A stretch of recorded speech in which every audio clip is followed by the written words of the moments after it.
ঢাকায় বেড়েই চলেছে বেওয়ারিশ মরদেহের সংখ্যা। ছিন্নমূল মানুষের ডাটাবেজ না থাকাকে দায় দিচ্ছেন বিশ্লেষকেরা।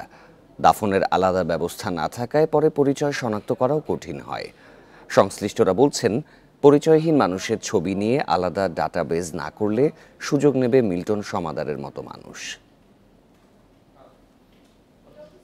২০০২ সালের ১০ নভেম্বর রাজধানীর পোস্তাগোলা সেতুর নিচে পাওয়া যায় মডেল তিন্নির মরদেহ।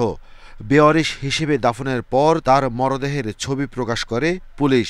এরপরই তিন্নিকে শনাক্ত করে স্বজনরা। তবে সঠিক মরদেহ পেতে সেদিন ৭টি কবর খুঁড়তে হয়েছিল। রাজধানীতে পরিচয়হীন মরদেহ দাফনের কোনো আলাদা কবরস্থান নেই সৎকারের বিশেষ ব্যবস্থাও।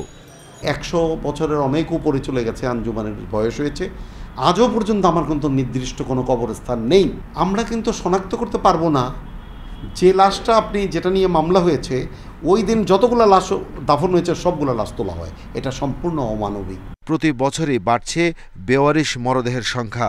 আঞ্জুমান মফিদুল ইসলামের তথ্যমতে ২০২২ সালে এমন মরদেহ ছিল ৪৪৩টি। ২০২৩ সালে এই সংখ্যা দাঁড়ায় ৪৯০টিতে।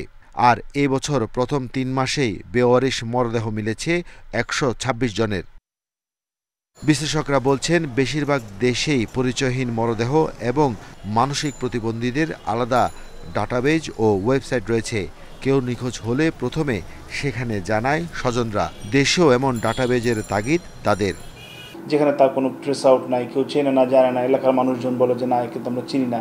বেওয়ারিশ হিসেবে যেহেতু লাশটা পছন্দ ধরবে, তাকে কিন্তু সহজেই এই যে আপনার প্রমাণ বা যে দলিল সেটা লুকানোর জন্য কিন্তু ক্রিমিনালরা এটা একটা পদ্ধতি ব্যবহার করে। পাওয়া গিয়েছে এবং বেওয়ারিশ লাশের খোঁজ করছে, এরকম একটা কিন্তু আমরা হটলাইন নাম্বার আমরা রাখতে পারি। অপরাধীরা যেন হাতিরঝিল, বেড়িবাঁধের মতো এলাকাকে মরদেহ লুকানোর স্পট হিসেবে ব্যবহার করতে না পারে সে বিষয়ে কাজ করার কথা জানান পুলিশ কর্মকর্তারা। Arafatur Rahman, independent news, Dhaka.